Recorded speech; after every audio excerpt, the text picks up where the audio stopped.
Do this video! So, I want to do this video for quite a while. Oh boy, was it worth the wait. Chairman Rose, right? He sucks. I mean, it's like with other Pokemon villains, there's something good about them. Like, it's like maybe the motives are interesting. But this guy has no redeeming qualities whatsoever. I'm talking about it because there are so many plot holes with everything about him. So why do I hate him so much? Well, here's why. His team sucks. It's too easy. He's just as generic as Bowser. He has no motivation whatsoever. Well, until now. What else? Oh yeah. His plan sucks. Oh, his plan sucks! That's why I hate him! And he has no remorse for his actions! Okay, I need to calm down. Here's why Chairman Rose is the worst Pokemon. So, let's start with the only pro this guy that this pretty much Chairman Rose has, and that's his plan. Now, his plan at first sounds really good, and it's probably the best thing about him. Well, at least some of it, I'll explain that later. So basically, he's to train Leon to the best champion and let him take care, and then after that he's trained, let him take care of Eternatus, and take Eternatus to herself so he can rule the world with Dynamax Pokemon. That is a smart and really good plan. Well, at first glance anyways. Trust me, I will get back to this later. But I guess that's not a bad plan. But everything else sucks, so let's get into that. So let's start with my first two problems. One is his team is way too easy to take down. And two, he can be just as generic as Bowser instances. But trust me, this guy is no Bowser. I promise you that. So let's start with this team. It's a complete joke. Why? He uses Steel-type Pokemon in a region with a lot of Fire types, and there is absolutely no way you're going to go through the entirety of Sword and Shield without some type of Fire Pokemon or Fire attack. What makes it easier is that you can Dynamax in the room you battle him at. What happened to the hard encounters with no special gimmicks and you just got to battle and figure out the... No, okay, yeah, Game Freak clearly doesn't want that anymore. No, we don't have it. So yeah, his battle sucks, and that just makes him a complete joke, unfortunately. Oh, I'm gonna say no, unfortunately, I hate Chairman Rose. Okay, so the next point I have here is that he's boring and generic as Bowser. Now let me start with Bowser. Yes, he is generic, and yes, he is very predictable sometimes, yeah. But what makes up for that is his great design, his cool powers, and his comedic lines, which you mostly see in the RPG games, such as the Mario Bowser series. The Mario and Luigi series, I don't know what's going on today in my head. And on top of that, he has so many awesome forms, and he's just overall a really cool villain, even if he can be predictable sometimes. Rosa, on the other hand, he just doesn't get any time to be evil. He just sits there and smiles with a blank expression of a smile on his face with no personality, and that's it. You don't even get that much time with him in game, so that doesn't redeem him either. And my next point is that he's easy to see coming. And his motive makes no freaking sense. So why is he easy to see coming? Well, at the dinner scene, after Nessa's gym, it's like you can kind of get a feeling that he would have to be the villain. And it's like, it's not only that, because the story would have to naturally progress if he wasn't the villain. It's just that he somehow gives vibes of being a villain, but at the same time not being threatening or looking like a villain whatsoever. So I don't know how they managed to pull that off. Like, you feel this way because the plot's so hollow and there's not really much of a conflict. Kind of like an Up by Pixar. But except in Up, the villain with that movie, they made him actually threatening. Like, he's willing to kill a kid to get the exotic bird that he wants. And it can be seen through facial expressions as well. It's not just a blank smile. Like, he's threatening and they give him a motive. Unlike Chairman Rose. So like I said earlier, Chairman Rose has like the best, his plan, that's pretty much the best thing about him.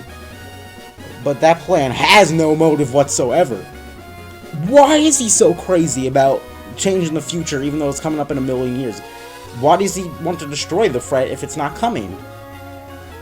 Well, if you watch Pokemon Journeys, you know that Leon and Sonia were good friends, and and Sonia is only working as a professor to remain closer to her grandma and to get back closer with Leon. Don't take that out of context, please. And that's the reason why she's being a professor. That's what she told Go anyways. So that makes sense why when they go together it just sort of felt like something was missing when they were paired together. I don't know why. But yeah, so it was kind of interesting, I found. But what's something what Chairman Rose says in the anime, which is probably like the best appearance of him, is really interesting and gives us a reason why his motive doesn't, what his motive is. In that one episode, he explains that he had a father that used to take care of the company, right? He was so inspiring to him and everything like that. But then he died. Then he died in the past, and he pretty much had to leave the company and everything, and it caused him massive trauma. See, this is why I like the Sonic IDW comics and the Pokemon anime, because like it bridges the details the games don't, for some reason, don't care to explain. Ugh, totally real cough. Forces. Excuse me. Yeah, it's like Journeys is the best Ash because it's like a mix of Sun and Moon and X and Y Ash. X and Y Ash is the most mature and the best Ash. Don't at me. But this one's just better because it has like a hint of him, and it's like the second. Okay, I'll stop. I'm getting off topic. No, I need to keep going. So it's like the second you can see Karina Mega Evolve her Pokemon, and Ash is just standing there smiling and like embracing it. That's just like when he. Oh, okay. I'll stop. I'm getting off topic. Back to Chairman Rose. So okay, so this is more like it. This is exactly what I want to see. Rose is so crazy about changing the future because his dad dies, and he hates the past because of it, and he wants to change the future, even if it's far away. Which is what I live for. I would have liked him a lot more in the games if they actually explained that. But no, they didn't. So it just makes him, so it makes me like him a little more. But only in the anime. The anime is the best appearance. So I still hate him, though. Oh no. Oh no. Now time for the freaking parts I absolutely hate most about him. His plans suck. And they freaking suck so bad that it makes me want to freaking cut the entire freaking New York State buildings in half. It makes me want to do that. And that's not good if you didn't know. Yes, it's so bad that it literally makes me want to commit building suicide by cutting a building in half. Is that bad and inconsistent? Let's take a quick second to restate this. He takes in and trains Leon and gets help from Professor Magnolia to research Dynamax, which in turn, from Sonia, it helps Leon learn about all his unbeatable strategies. Even though Magnolia pulls a research, they still know enough to release the Darkest Day, which gets Leon to capture Eternatus, and Chairman Rose can take it by force, which he probably wouldn't be able to beat Leon, but like they could easily take it by force. And he rules the world. But there are freaking few words that make the entire plan fall apart. And do you want to know what that is? Threatens outsides to rule Tagawa, or to lead. What the fuck? Okay, so let me go over why I said this was an actually good plan before, right? I mean, it sucks, and I'll tell you that in a few minutes, but... So here's why it would actually work. Fior, Almia, and Oblivia, the three range regions, were basically screwed and the plan would work. Why? Because Pokemon Rangers inhabit those regions, like I just said, and use Pokestylers, which are really cool, But, do you recall some certain moment? Do you know how Werelord's the largest Pokemon? Remember in that part of Shadows of Melia where before, like, you were invading Professor Kinghead's ship and Team Sun, and, like, you were in the ocean trying to release that Werelord? Remember how it just automatically let you register into the Dex because the game tells you it's too big to capture? Well, this would likely be the same for Dynamax Pokemon. So, they're all pretty much screwed. Now, you could be saying, but doesn't Kevin have the Vatnotch Styler? Yes, he does have the Vatnotch Styler. But I need to remind you that Vatnotch Styler is two real... Vatnotch means two real liking white that is submerged in darkness. There's absolutely no proof whatsoever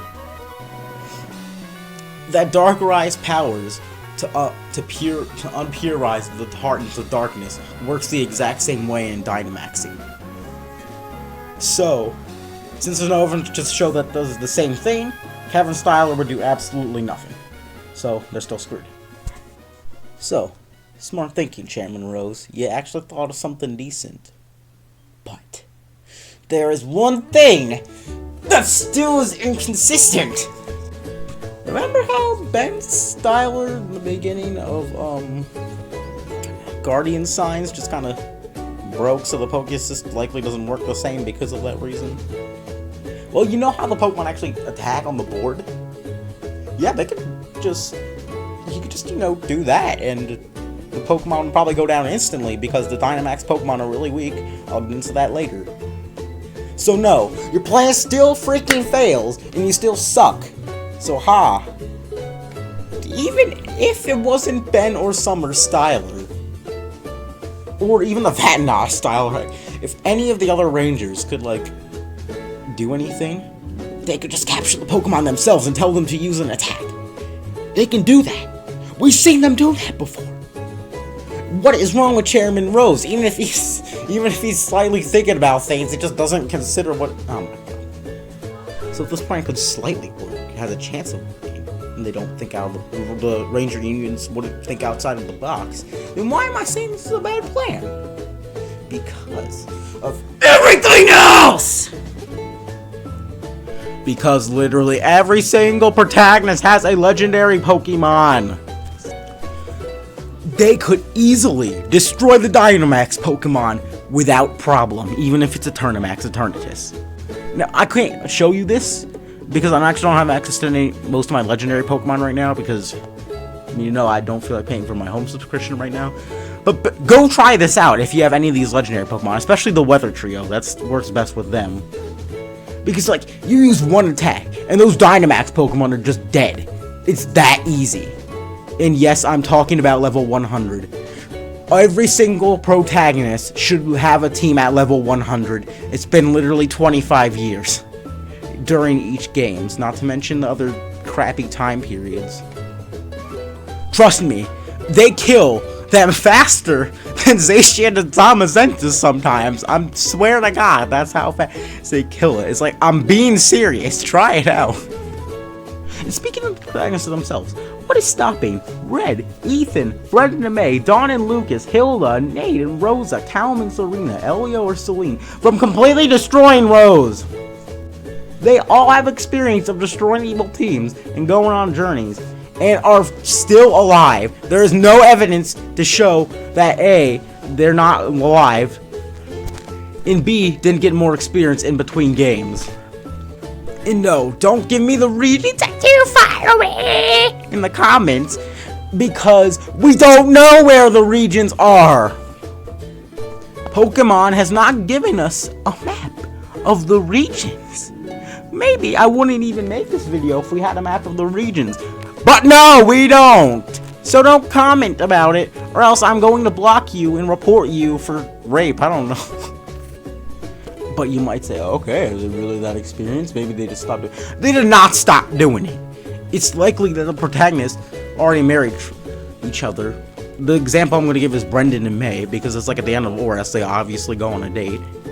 And it's like, you can easily assume that Brendan already took over Norman's position in the gym. Because it's like, why wouldn't that be the case?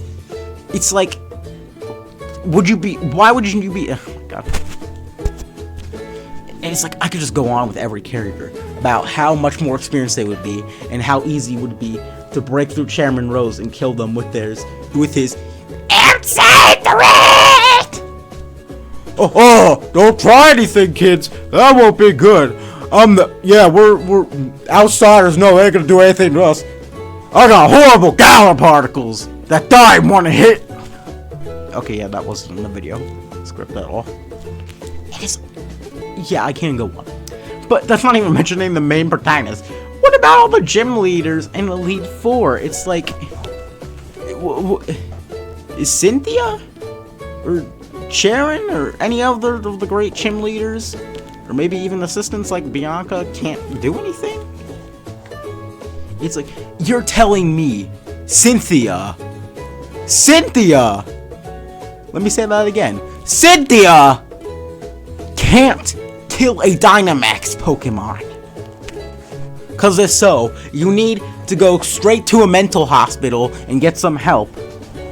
And it's like, okay, what? You think, Rose, oh yeah, my Galar particles. Screw your Galar particles. Because it is canon that Megas are stronger than Galar particles. It's canon. And it's like, people are theorizing that Kalos is right below Galar, and that makes a lot of sense, because that would be like exactly how it is in the real world. But again, I won't knock on that because we don't actually know the positions. But it's like, what if people from Kalos did actually start invading? If Gloria and Hop somehow failed the easiest battle of all time? Don't worry, I'll get to that. You're telling me, here's what Megas are all about. Megas are supposed to activate when trainer and Pokemon are one and connected and love each other. You're telling me some freaking particles are stronger than a real pure bond? No, you're not telling me that. You know why? Because they never said Mega Evolution was clearly outpowers Rose's freaking Dynamax. They never said that. And you know why? It's probably because Megas are stronger and they outweigh the Galar particles. So yes, it is canon. The Mega Evolutions would likely cancel out the Mega Particles. And if Mega Evolution was in Sword and Shield, it would probably not let you Dynamax because the pure bond is already there. And that's not even to mention Z moves. It's like some of them make legendaries like Necrozma even stronger. Even the most basic ones are just as strong as Dynamax moves. I just don't understand that. It's like they would easily destroy the Dynamax Pokemon. And no, they don't have shields. That's not how it works in the game. We're not fighting them in the wild area. They're on the thing. There's no shields. Nice try. So those C moves would clearly be just as good as Dynamax move, or even better. And yeah, it would probably knock it out in one hit, even easier than a normal move already would. And while yes, you can only use Z moves in Alola only because the Tapus allow you to do it in the first place. But you're telling me that Elio and Celine didn't capture them at the end of Sun and Moon, or Ultra Sun and Moon. Because guess what? You're lying. You know why? Because you have to capture it after the game is done. So Tapu Koko would at least be there by all the Alola trainers because Elio and Celine have already captured it. Making Z moves usable and thus, yeah, easily killing the Dynamax. Now you could make an argument. The post-game's not canon! The post-game's not canon! Alright, let's say the post-game was canon. Why would Tapu Koko stay in the region with nobody in there if there's nothing to guard? It's smart. It's really smart. Why would it do that? No, I just refuse to believe it would just stay there while everybody's gone fighting some other threat. It would go with them, and it would still allow them to use the powers, even if the freaking region's climate makes the Pokemon airsick. That's not gonna change a thing. It's not gonna change a thing! And another thing I thought of. Do you remember the Pokemon movie 2000? You remember the second Pokemon movie, right? So you know how like all the Pokemon were like gathering because like Zapdos and Articuno and Moltres were like, stop, I hate you, and they were just fighting all the time. You know that, right? Well, who's not to say that this wouldn't, the same exact thing wouldn't happen in the Darkest Day, right? And so they come there in case it's needed. And this includes all the uncaptured legendary Pokemon, which, like I said, are just as easy to kill with Dynamax, Gigantamax Pokemon. And let's be honest here, the only powerful Dynamax Pokemon is Eternamax Eternatus, because it has the best stats in the series. And I really wish they'd let you use it. I don't know why they make that restriction. They could have just lowered the model. Seriously. And it's like, Rose clearly doesn't do enough research on the Darkest Day, because they should... Okay. It's not even what's outside. This stupid freaking Steelhead focuses too much on outsiders. Like, why not pay attention to what you're doing inside the region? Because Zacian and Zamazenta could easily be summoned by Gloria and Hop. And it's like, I don't know how he didn't think of that. Why didn't he think of that? Has he even read the legend? And it's like, Now, I want to take this sincere time to apologize to Wart and Bowser. Wart from Super Mario Bros. 2 and Bowser. Bowser, I'm sorry for thinking you were the biggest jackass to have a back door in your castle.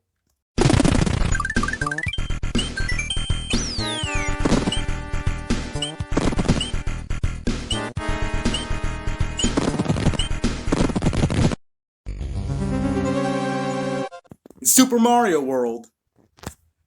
But I want to especially apologize to Ward out there, buddy.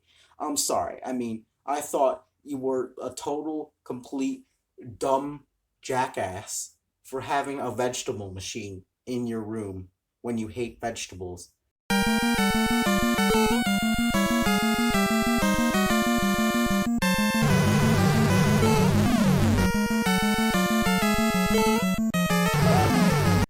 That made you yourself look like even more of a jackass because it killed you when you threw vegetables in your mouth.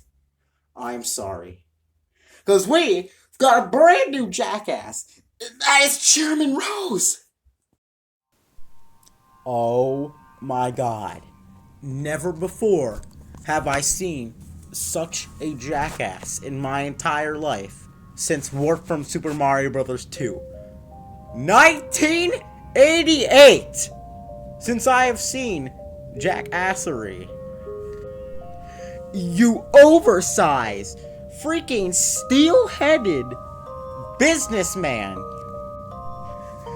You release energy that powers up Pokemon that ends up dropping experience candies that can level you up by 20 levels in some instances.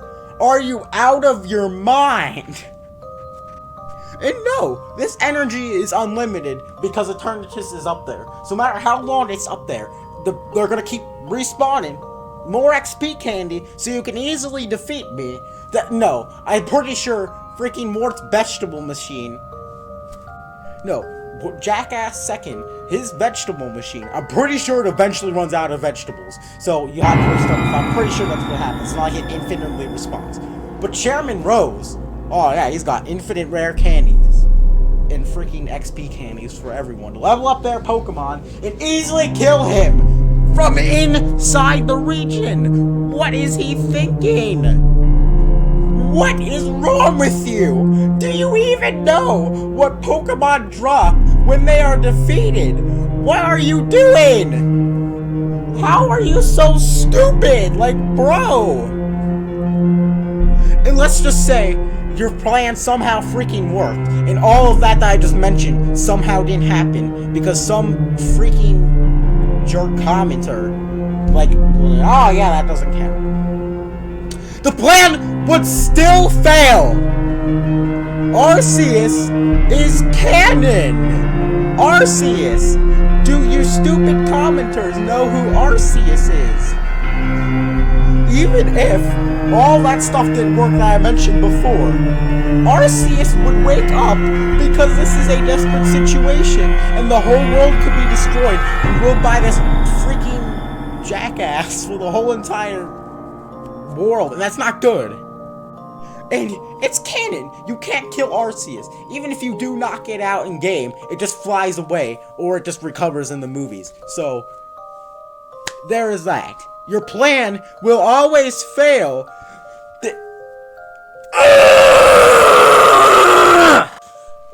Fuck the jackass for having the worst plan ever, for having a freaking awful motivation. No, wait, not awful. What am I talking about? Freaking predictable outcome. He's the worst Pokemon villain ever. Ever! Okay, I need to calm down.